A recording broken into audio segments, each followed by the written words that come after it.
What is going on, people? Welcome back. It's your boy Minhaz. Salam alaikum to all my brothers and sisters out there. In today's episode, I've got a very special guest for you guys. She goes by the name of Aishah Javed. Now, Aisha is a faith based divorce coach.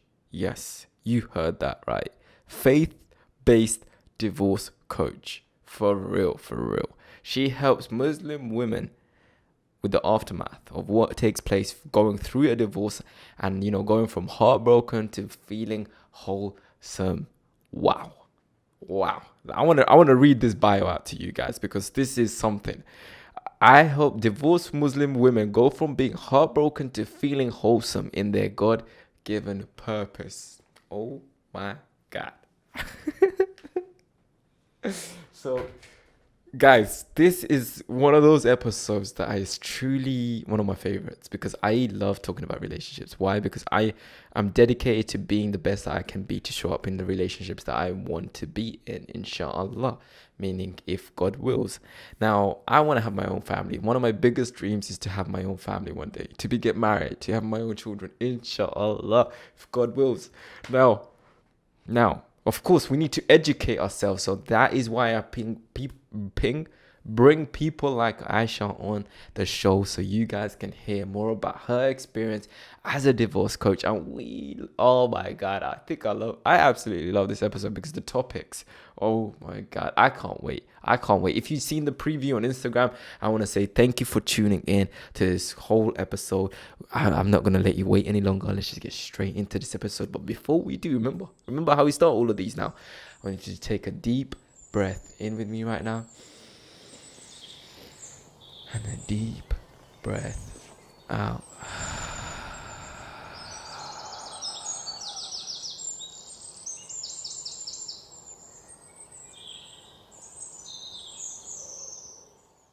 Assalamu alaikum, Aisha, and thank you for joining in. I first saw your page, and I think the first thing I saw was a divorce coach, and I know that was very specific. And I was like, wow, I know for you to get into that field, it's like you have to be able to be comfortable about speaking about your own experiences and like you're learning from your own pain and almost turning it into your power. And can I ask, like, what inspired you to go down this road of being a divorce coach? Oh, walaikum assalam. First of all, thank you for having me. I think that's an excellent question, actually. And I think every time I answer this question, it kind of changes because I remember something new. Yeah. Um, I started off as a social media manager on the online space. Mm. And then I think a coach followed me or something. And I started looking at who she follows. That's when I figured out what coaching was. And then I certified in NLP. This is really fast forward the story, and got into coaching. And I started off just mindset coaching. I wanted to focus on just Muslim women because I thought there's a gap missing with Muslim women, especially. And I don't can't quite explain how it works. Like I feel like I would say the more conversations I was having with people, the more I had an inkling towards divorce. Yes, I had never spoken about my relationship status before, ever. Um, so I had people ask me whether I was single, whether I was not. Some people were really like surprised I was a mom, because I didn't really speak about that either. And the more conversations I had, the more I realized actually it's relationships that women are struggling with. And I thought, okay, well, I've been in a relationship and now I'm not in a relationship. So there's something I can speak about. And I know, being a millennial myself, I think it's a bit different to speak millennial to millennial than it is to someone who's not a millennial to a millennial. It's different. And so that's when I thought, okay, look, I can possibly start coaching without talking about myself. So then I started off doing that because I wasn't sure, like, what are people going to think? I still had that belief. What are people going to think? And I just had this inkling to go towards divorced women coaching, like coaching women that are divorced and how to come through that because I thought that was where the gap was. Or any type of relationship breaking down, any heartbreak, we don't really focus a lot on that. And it's just about, getting us out of just the mindset swamp, and that's it. But I thought, okay, from mindset, I want to narrow down and offer this. And Yeah. honestly, to be honest, I didn't know what I was getting myself into. I'm not gonna lie. I thought it was very easy. No Yeah. problem. I'll talk about my experience. It'll all be the same. And I think that was very naive of me, because when the stories started coming in from women, first of all, it humbled me because I thought, oh my God, I did not go through that at all. So it made me think, wow, I thought I went through a really hard time. Yes, it was hard, but the things that I'm hearing right now, wow. So it humbled me. It really, really humbled me, made me grateful for what I have and what I didn't also go through. And then so many other people, like brothers as well, would message me and say, I think that's an excellent thing that you're doing, etc. So that further validated what I was doing as well. And I think since then, it's just not stopped. And I think I'll be evolving from this as well and talking about really controversial things. Alhamdulillah. I think the beauty of what we do is you're almost like soul searching yourself. And as you like uncover your own future, it's like you end up taking people with you. And I think the beauty of it is like, for me as well, it's like I everyone I help is somewhat of a reflection of where I was, and everyone has a different story, you know. And the beauty of it is every student or client that you get, it's like they show you a part of yourself. They show you more about what it is that you want to do, and you become more you have more clarity in terms of where you're headed. And yeah, that's an amazing story, and I feel like it's something very specific, and I think it's going to bring a lot of challenges. And the beauty of that is it's going to kind of like help you heal what you might have not known that you didn't heal. And it's like your work becomes your accountability, right? Like Yeah, it forces you to do the work on yourself, and because you have to practice what you preach, right? 100%. I think when I was saying certain things like on my stories or talking and having conversations, there were some things that I would say, but I wasn't practicing myself because I was too scared. It was too painful, but I knew it had to be done. And then, like you just said, it did force me to really, yeah, having those conversations really did keep you accountable, and it forced you to to be what you are preaching to be or preaching to others. And I think the one thing people don't understand is, as coaches, we're human too, Mhm. and we're not perfect. Like the journey of healing, I think it never stops. Yeah. Yeah. It never stops. So when we're talking to you and telling you X, Y, and Z, it does mean that we've gone through it, but it also means that we're not perfect. We haven't quite always got there, but we can share what we've gone through. Yeah.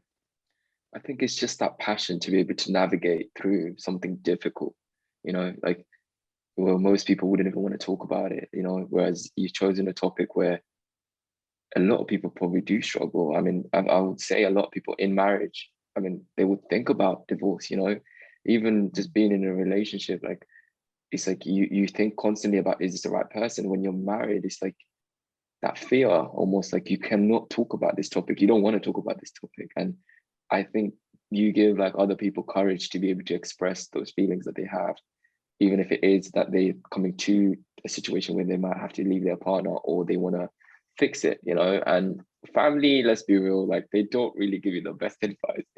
If they haven't dealt with themselves, they're just gonna like treat you the same way they treat themselves, right? And can I ask you, so it's like most people come to you, right? And like, what is some of the challenges that you faced as a coach, and what was something that, or breakthrough that you had recently from someone that you've worked with?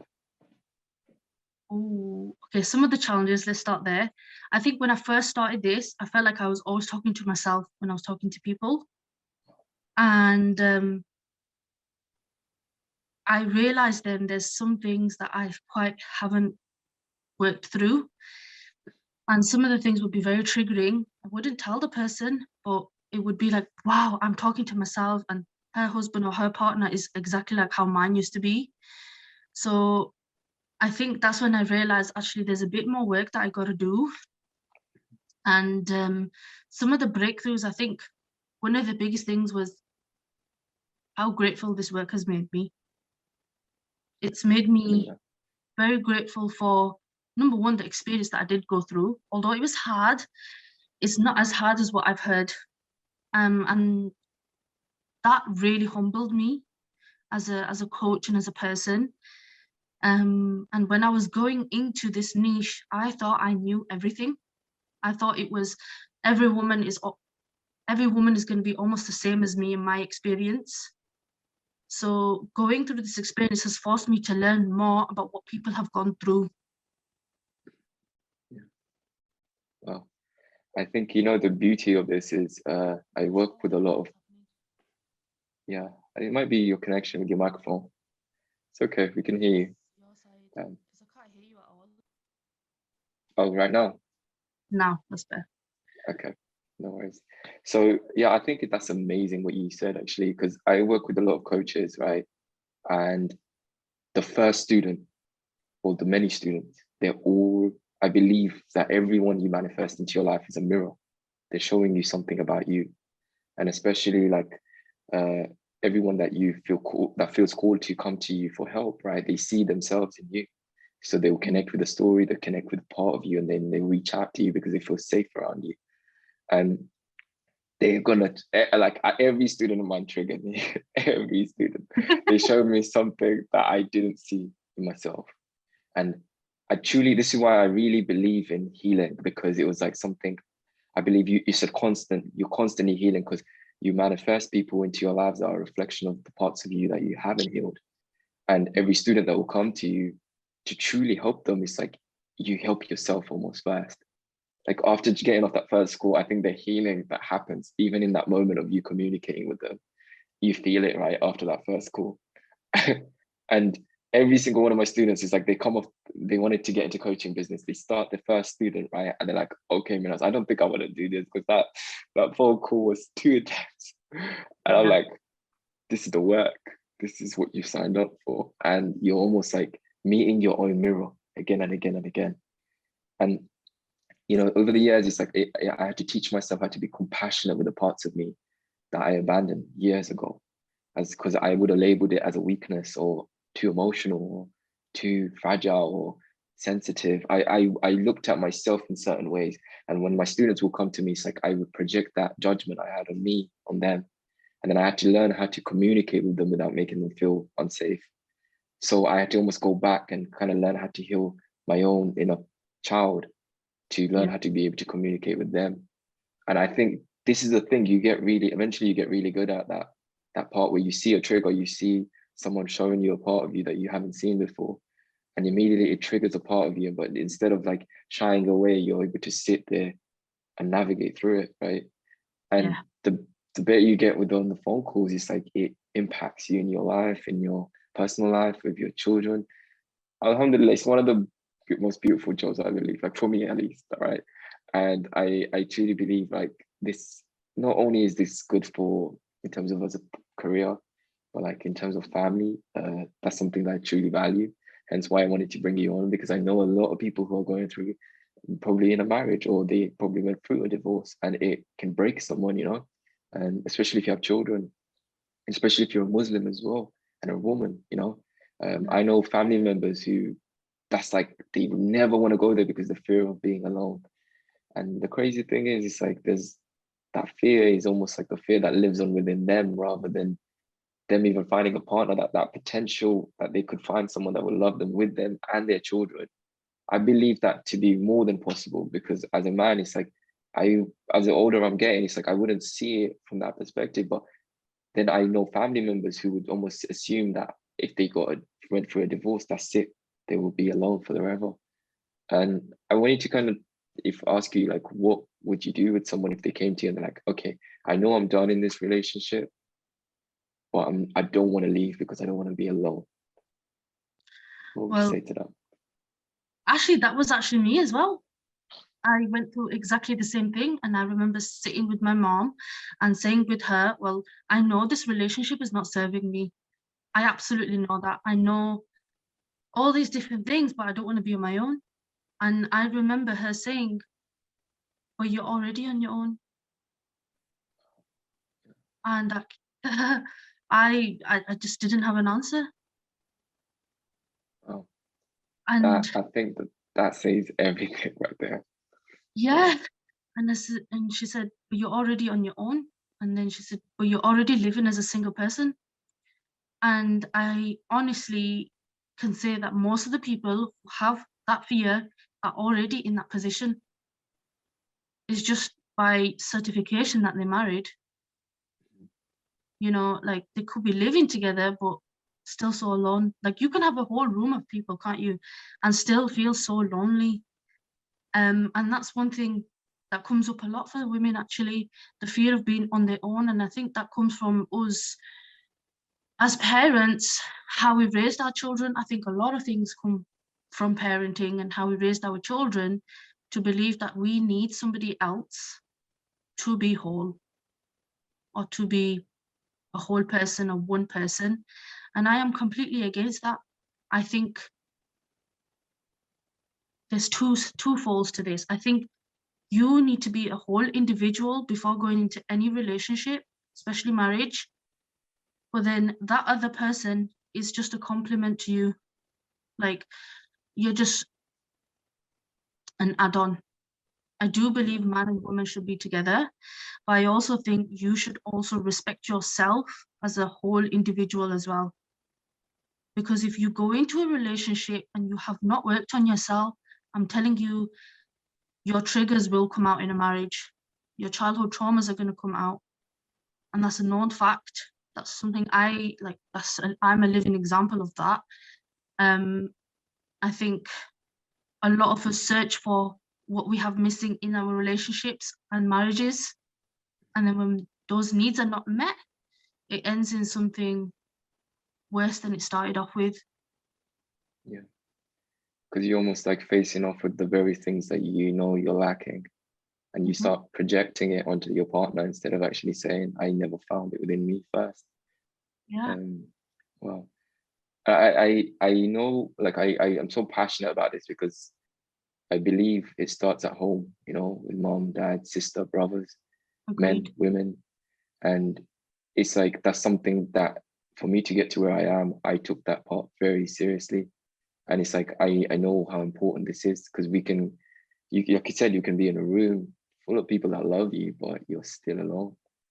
Yeah. And it's like a disconnect, right? That's something that I think I've been alone most of my childhood, and I seek for connection. I seek for a group of people. That's what made me who I am today. You know, to be a speaker and like speak out loud and be heard, be seen, be loved. And the more I got everything I needed, I was just like, I still feel alone, and it hasn't got away. I go like when I meet someone, it's like they can never be. It's never enough because It's almost like I'm never enough. So the deeper I went into the healing, it was like I had to understand that the disconnect was with my own childhood, right? And that journey is, like you said, it's never ending because the more older we get, the more challenges that come, the more we uncover. And Alhamdulillah, it's like I think that's such a beautiful journey going within and almost starting to love yourself the way you wish to be loved first, right? Yeah, because then you're not going into a relationship then finding something that you should be giving yourself first. And then you're not disappointed. Yeah. And I think I did exactly that. That's why I can say these things, because I went into a marriage thinking he's gonna give me what I didn't have. And what was it I didn't have? I didn't have my dad around a lot, right? So when he did something, I would say, you're doing exactly what my dad did. And it wasn't until maybe two years ago when I started to little bit understand what I was doing. Because after we separated, I would really force him onto my little girl and say, look, that's your daughter. And because I knew what it was like, because my parents separated when I was young, I knew what it was like not to have a dad around, and I really didn't want that for my little girl, and I would force it. And I would force it to him, and I'd get so mad, and I'd be like, I know what it's like to not have dad around, and I don't want that for you. And then it wasn't until, again, my mom said, you cannot force relationships. You can't force relationships. Like, what would your child think seeing you forcing her dad on you? My dad doesn't want me. And that made me just sit back and think, wow. And then coming into like the coaching industry, learning more about psychology, relationships, abandonment, wounds, etc., that's when I really calmed down with things and thought, okay, you can only do your best. Yeah. And I know as coaches, we always talk about childhood trauma, but I think what is also important to know is that sometimes that trauma is not deliberate. It's not deliberate at all. Like, life happens, things happen, but it is our responsibility to kind of get out of that rut and to heal ourselves. Because I think I can say more this now, like, because I am a parent. It's difficult. It is hard because I'm constantly thinking now, what should I say? What do I say? That's not going to ever affect her later. But the truth is, we're still human. And trauma happens in different ways, different experiences, different ways for everyone. Something that might really affect me might not affect you. And I think it's just about doing your very best. But then I think what I try to teach my ladies now is that, look, if you have the opportunity and if you're saying to me, this is not working out for you, how are you going to change it? What lesson can you take away from this? And what do you think your children are going to see? Because a lot of them still hold on to relationships thinking they don't want to break the family. What they don't realize is it's already a broken family. It kind of sets the children up to be able, that's all they do witness, and it's almost like they start creating that for themselves because that's all they know, you know. Yeah, because if you're creating chaos all the time, the child is always seeing chaos. So as you're growing older, they're just used to chaos. So they want to create chaos, and they start creating it, getting into fights, getting into drugs, whatever it is. And I think the conversation around mental health, trauma, etc., is getting better. But I think it just needs to be that little bit deeper, where people are really, really taking in what we say. It's like we genuinely care for our clients. Like, it's not a money thing. It really is more than money. Yeah. When you heal someone, I'm telling you, you can't put no money on that. Yeah, you can't. Because you're helping generations of people. It's not just that one individual, you're helping those around them as well. And the other misconception I think as people have with coaches is that they're going to heal you. Whereas we don't do the actual healing. The healing comes from the individual. We just guide them. We're like the conduit of change. And I think that's the misconception, because that's what I tell a lot of people, like, healing comes from God. It doesn't come from me directly. That's just me helping you get to that place. Because sometimes you can't see some things as an individual. You need that third person who isn't your friend or your family to tell you the bigger picture or to show you the bigger picture. So that's what I think. It's like they're almost navigating you through your blind spots. And like, even for us, it's like, even for me, I need someone to guide me. It's like to mirror me back, because sometimes our greatest fears and our difficult beliefs that we have, it's like of what's possible and what isn't possible, becomes the limitation, right? So it's like what you believe to be possible right now, and you're like, okay, I'm going to achieve this, I'm going to do this for myself. Once you get there, that becomes your new limit, and it's like you need someone to kind of break that for you and say, no, come, you can keep coming, you can keep going this way. And I think that's why it's like, for me, it's like the moment, like you said, when you break generational trauma, and you know that the trauma that they have probably lived on throughout their generation, older generation, their second, third, fourth, it stops with them, right? And they're the ones that have been chosen. Each person has been chosen to be like saying, no, I'm not doing this anymore. I want it to stop right here. And you know, most people think it's like the external things, right? Like, oh, once I go through this, once I do all these changes externally, I will create the change. But it's all internal, right? Every part of it is like you're almost integrating aspects of you that you left behind. And I think that's why it's like it's so important to ask for help, because I had like the abandonment wounds as a child, and when it came to the healing aspect of it, I had this mindset that I was going to do it all on my own. I didn't need no one, and that was a form of trauma itself, you know, not being able to ask for help. So at the moment I did, my whole life changed, because that's when I opened myself up to being able to help others. And as long as I wasn't willing to receive help from someone else, I couldn't help others. So it's like most people who are probably watching this have a family, or they're in a relationship or in a marriage. And it's like they don't only just want to do this for themselves. Most of them are driven for their children, right? They say, I'm not going to break this marriage because it's for the sake of the children. But they like that itself is very toxic in terms of like keeping them. It's almost like you're recycling the trauma that you experience, only in a different way, and recreating it, and it just continues, right?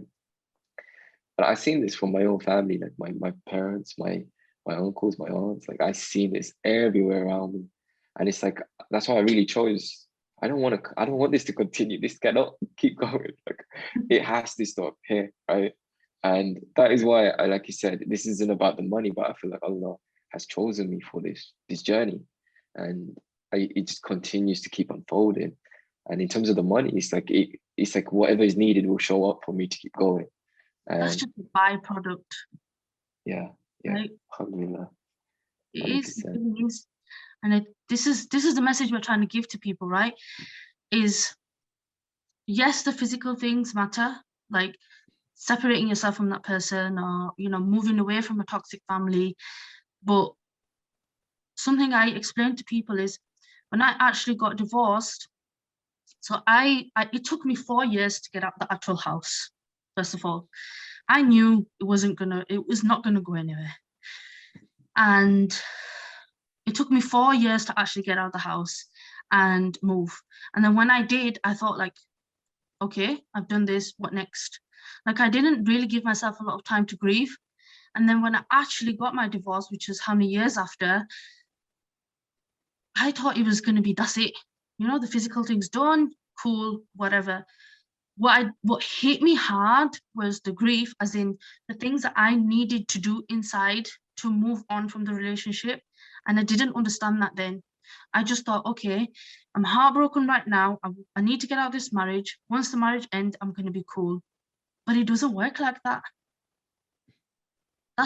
It is a big step, don't get me wrong. Getting out of a toxic relationship, whether that is a marriage, whether that's your friends or your family, is a massive step.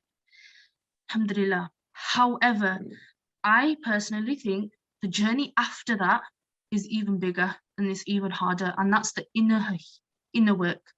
Like you coming away from codependency, you filling your own cup, you reparenting yourself. I think that's the harder job. And I think that's where, as a community, we fail. Because we don't know how to do it. I don't think it's by purpose. I think we're just not sure how to do this. And in some communities, it's shunned, like you're not allowed to be sad or anything. It's like, okay, you got divorced, whatever. And then in some communities, they make sure they tell you that you've gotten a divorce again and again and again, or you've broken away from this toxic relationship, because they don't believe in divorce really, or getting out of a toxic relationship. And they don't even believe in the word toxic. They just think, okay, you just get on with it. And I think that's what makes us different as coaches, because we don't talk like that, and we don't accept that kind of culture really. We are talking about happiness, and we're talking about inner happiness, which a lot of people don't have. We can have all the physical happiness, cars, money, fame, chocolate, coffee, whatever, but the inner happiness takes a lot of work. And getting that inner peace is where the real work is. As some of my friend coaches would say, do the inner work, do the actual or the real work. And I found that the most difficult, which is why when I first start coaching people, I make sure they know that this is not an easy ride. And this is not me saying, okay, just think happy thoughts. Because it doesn't work like that. Yeah. It's almost like they have to be ready to do those things they're most scared to do.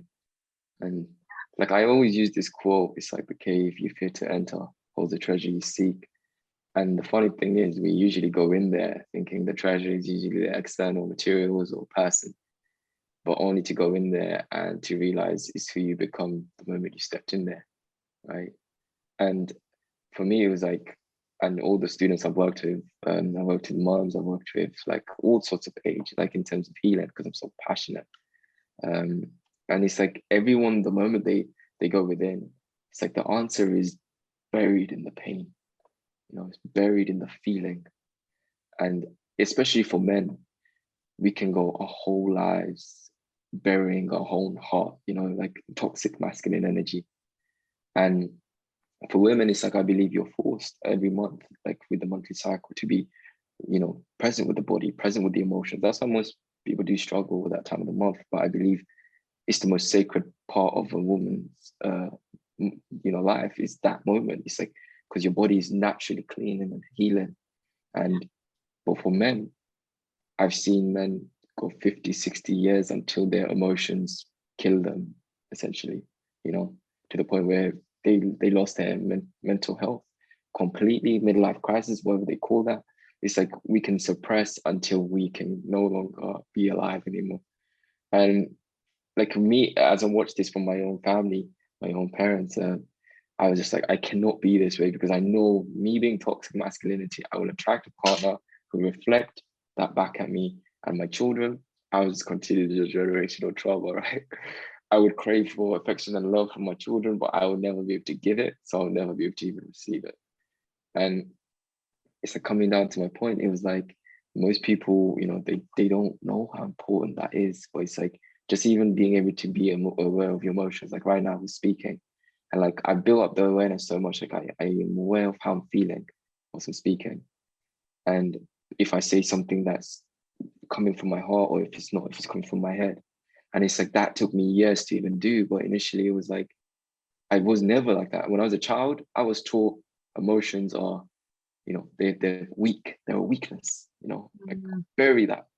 And that's the society we live in, where I know a lot of women that have no choice but to adopt that belief as well, because when you show emotions, you become vulnerable, and then you're vulnerable to pain, especially if you come from trauma, childhood, abuse even. And then you build this shield. And that's what kind of like holds people from even coming into your environment, especially the healthy masculine. It's like, I've really studied the masculine and feminine energy, especially for women watching this. It's like, you have to be able to surrender to the feminine, you know, because for a masculine, it's like to surrender to the feminine is to feel, but we cannot stay there. You know, we feel like we naturally have to get up and move. But for a woman to be able to receive the healthy masculine, you have to be able to surrender into it. But if you're alone, you feel like you need to hold that toxic, that shield up to protect you and maybe your children. Yeah. And then that's when the shield not only repels abuse, but it repels love as well, and everything. And that's why I truly believe like the work that you're doing is amazing. And it's such a beautiful thing because there's so much to learn, right? And I'm young, I'm 25, turning 26, and alhamdulillah, it's like I feel like I'm so grateful for what I've learned. And I'm so conscious, like now it's like when I'm seeking, like I'm at the time where I'm trying to get married now, do things the right way. I wasn't always this way. I was like not Islamic at all, like I didn't follow the faith. Whereas now it's like I'm very dedicated to finding a partner. But this is where it gets tricky, because it's like I have to be conscious of what I want and what I really need, rather than what it is that I think I want, right? And emotional intelligence and like being able to communicate consciously is probably the most important part, because this is my day job. If I cannot meet someone who can even talk about emotions, you can imagine that I would, yeah. This was, I can absolutely relate to this point, because I think potentially I'm actually looking to get married again as well. And Inshallah. I feel the same. Like, I feel like sometimes when I'm having conversations, I'm like, sometimes I do find it hard to detach from Coach Aisha and just Aisha, that you're getting to know Aisha. But I think because they're so merged together sometimes for me, that I automatically go into asking questions, certain questions like, how do you feel about this, etc. And I think it's a bit hard when people don't quite understand, your emotions and being vulnerable. And I think this is a conversation we have to have as a community, that it's okay for men to tell you how they feel. Actually, it's better for them to tell you, because I mean, I've been in a relationship where he was still so secretive with me, and I don't mean secretive in a bad way, as in he would not show me when he was stressed. Sometimes by the expression I could say he was stressed, but honestly, I feel like I was a stranger, because I was like, I can't read your mind. You need to tell me when you are feeling down, when you are feeling worried, when you are feeling stressed. Because all my childhood, I was just called the emotional one. Actually, you're too emotional, you need to get a grip. And I still am, by the way. But I don't see this as a weakness anymore. I see it as my power. Like, someone gives me a flower, I cry. Someone says something nice, I cry. That's my way of expressing emotions, happy tears. And I think I changed those things into power when I realized actually it's not a bad thing to be how you are. But it's really important, I think, getting into a relationship to express these things as well. Like, this is what I do, this is how I work. And knowing exactly, like you said, knowing exactly what you want is going to make your life so much easier.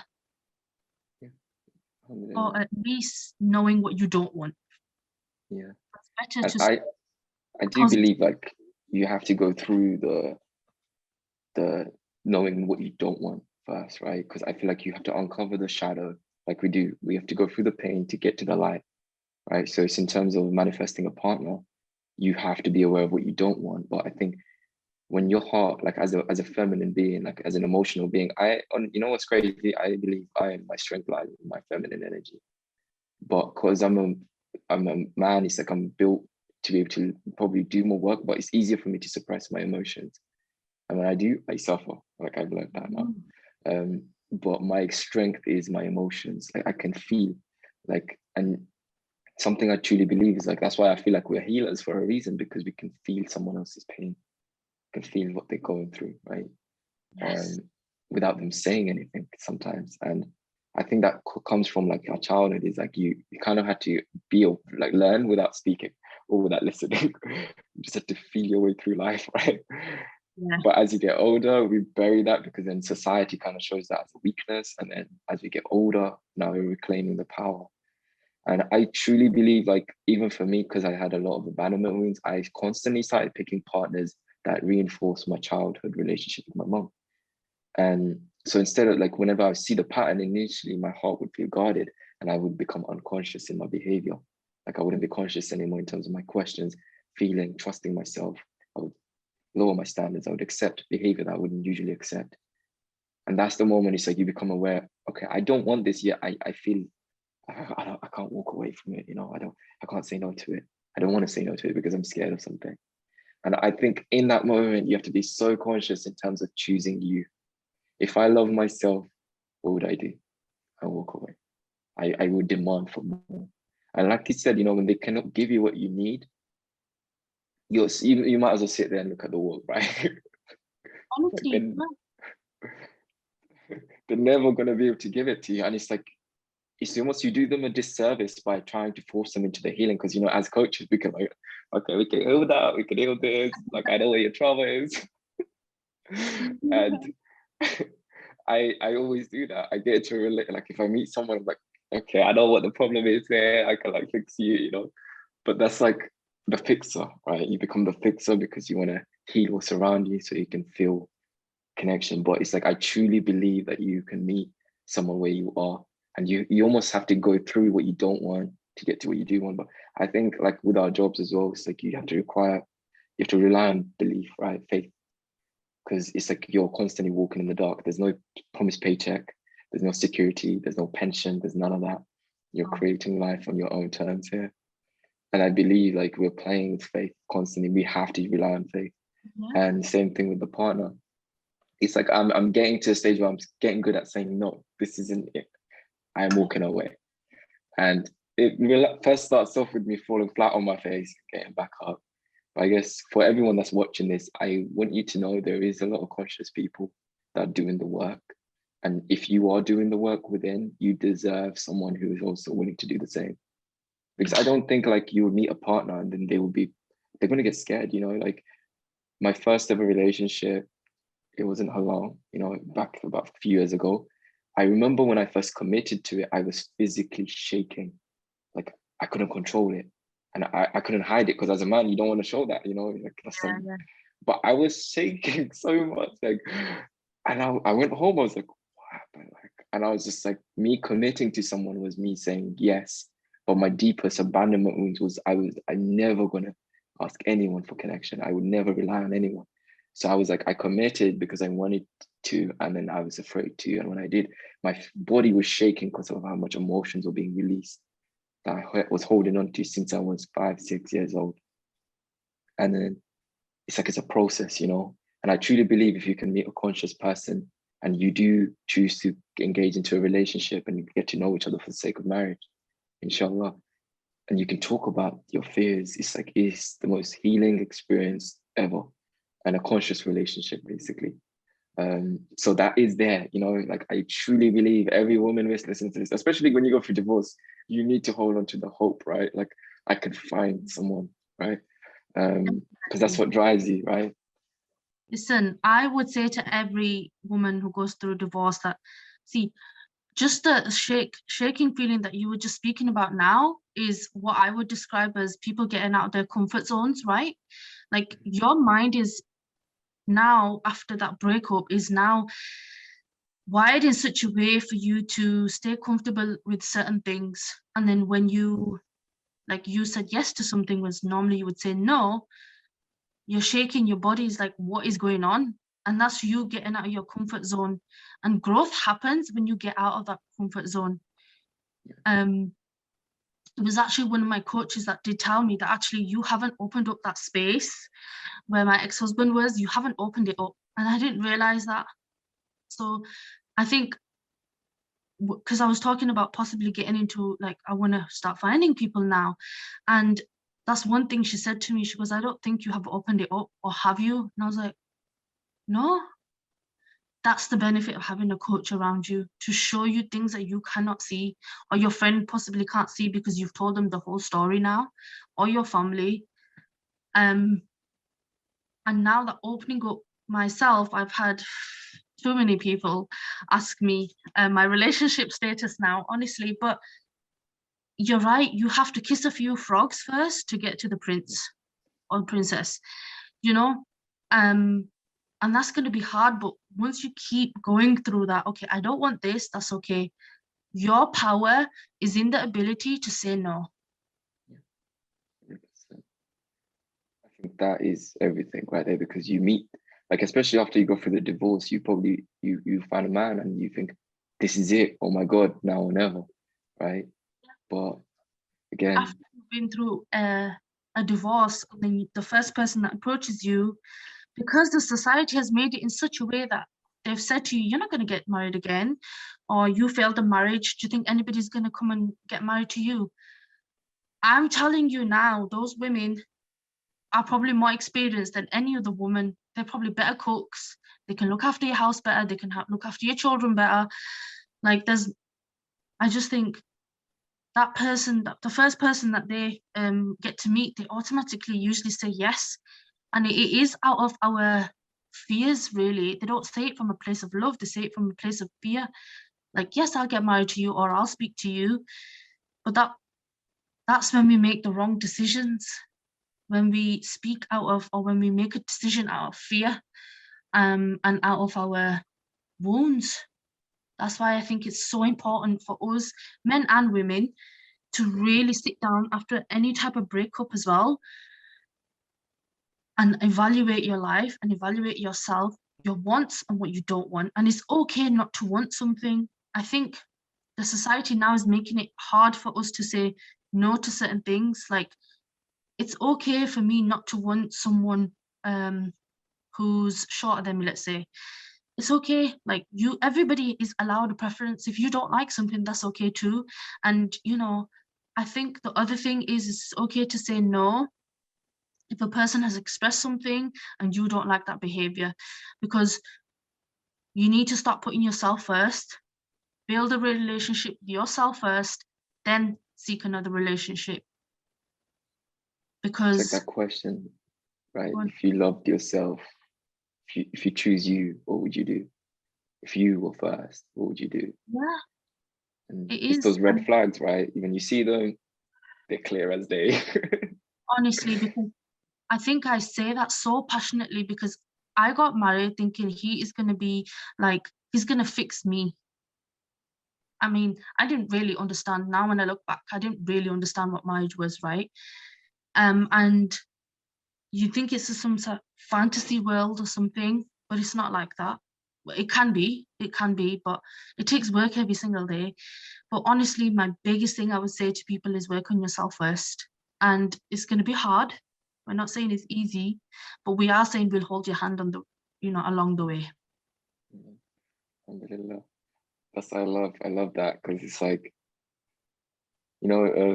I like you said, it's not a fantasy or a fairy tale. They become an addition to who you already are. And if you can, like, I have a lot of coaches, I follow a lot of people that have amazing marriages, like not because they don't have challenges, but because of how they navigate through it, Yeah. how they're able to express themselves, especially the man. And we live in a society, and the older generations, they don't know anything about emotions, which is so No. sad. So No. sad. And there's no way I'm taking that with me. I can't, like, that is not how life needs to be. I choose a different way. And I guess I would want to ask you one last question. If you could look back at yourself, the moment you were suffering the most in your marriage, and you were like alone, you felt scared, and you felt like you're stuck, what would you say back to yourself now, if you could? Whilst I was in the marriage or before the marriage? Like, in the moment where you felt the most lowest, what would you say? Oh, I think about that a lot, actually. I still think about it.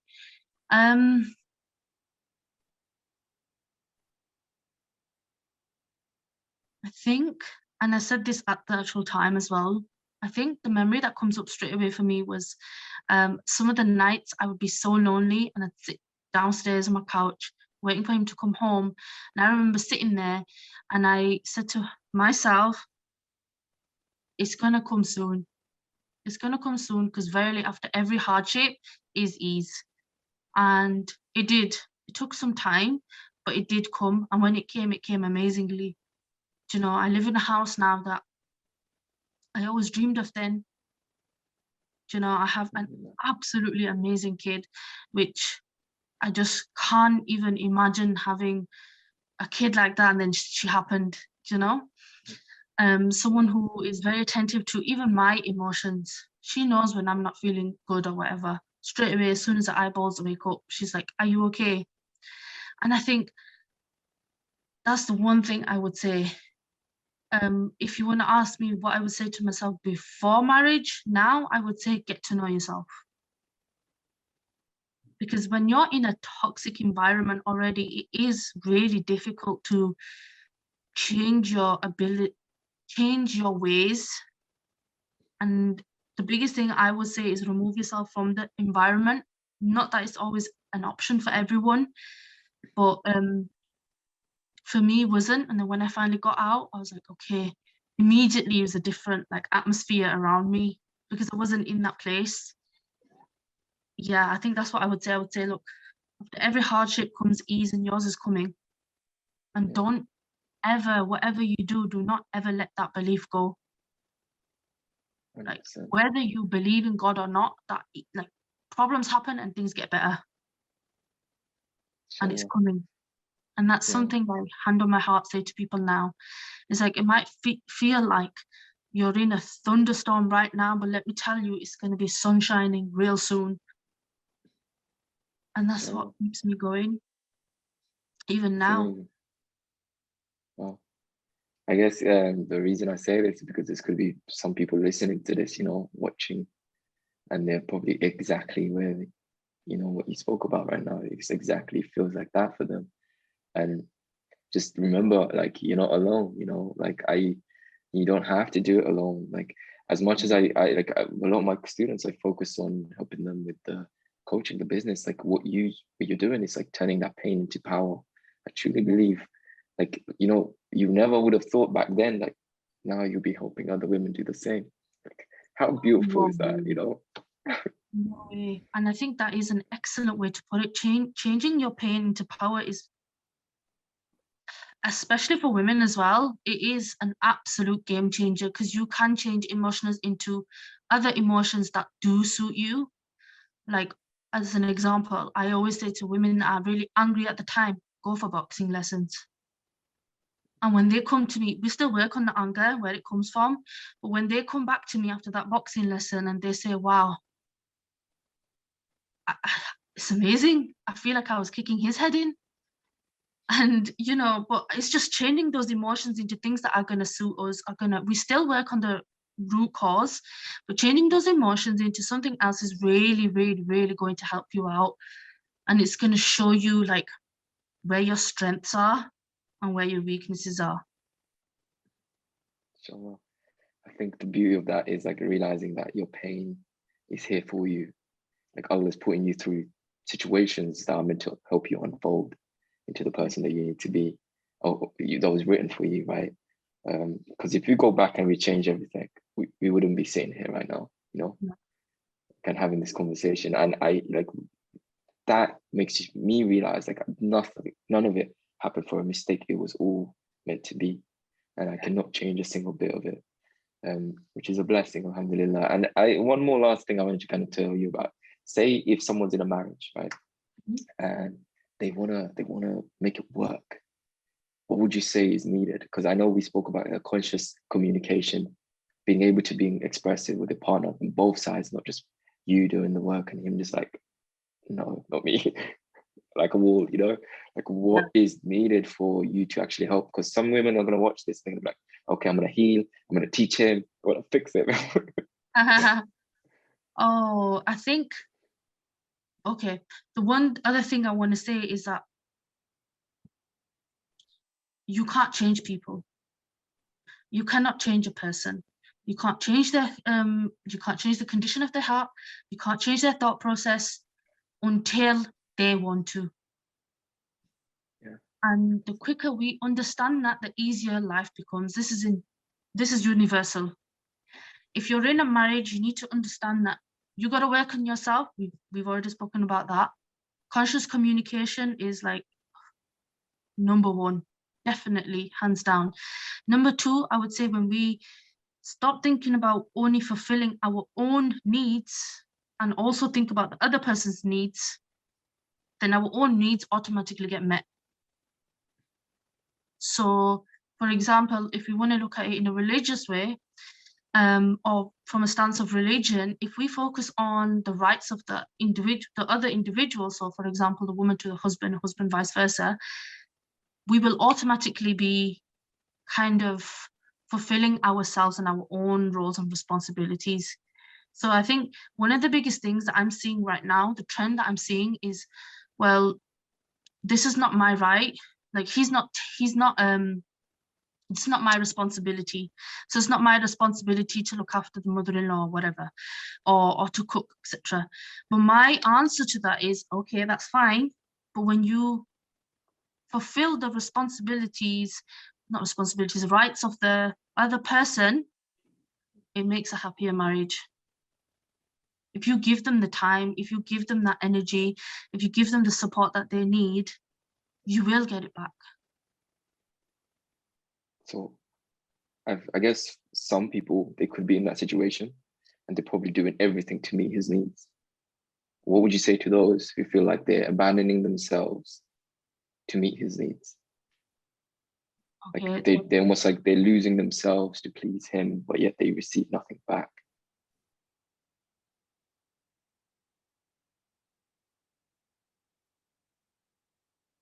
think I'd be talking to my younger self. I would be talking to my younger self. I think in that situation, I would evaluate the entire situation, the entire marriage, and think about what is it I'm gaining, what am I losing? And if you're in a state where you're losing more than you're gaining, it's a conversation you both need to have as a couple. This is how I feel. Because honestly, a lot of the time, they haven't expressed that to the spouse. Spouse doesn't even know anything about it. That's the number one thing. Before seeking any help from anyone, first speak about it as a couple, and it can be difficult. But I think one of the ways that I always bring up a really difficult conversation is I tell them that it's a difficult conversation for me. Like right now, this is a difficult situation and I'm not sure how to navigate it. I might say things that are not, that you might see in a bad way. That's because I'm not sure what words to use. And then when the other person hears that, they think, okay, like they sit down and they think, okay, this is serious. But when you make everything so plain, as in really in front of everyone, it's easier. When you tell them like, look, I'm gonna find this difficult, they appreciate it more. Yeah. Because when I first had to tell my dad that I wanted to get married, I didn't know what to do, but I did tell him. And I remember saying to him, I don't know how to say this, and it might be too bold for you, but this is what I want. And I just told him. And I remember asking a few years later, what did you think about the conversation? And he said, I would rather my children come to me and say, I'm very scared right now. I'm not sure how you're going to react, but this is what's going on, than doing that thing and then coming to me and tell me, I've done this wrong, Dad. So I thought, okay, that's how I've always brought up difficult situations, telling the individual that you find the situation hard, being sensitive. If there's certain words that you know are going to trigger the individual, don't use them. But make sure you tell the individual that, look, I might say some words and they might not mean exactly what they mean, or they might be not fitted right, but allow me to speak. And you're creating that space for that conversation. And you know, the beautiful thing about that is it's like, it is that moment will change you, even saying what it is that you wanted from them, even if they give you nothing back.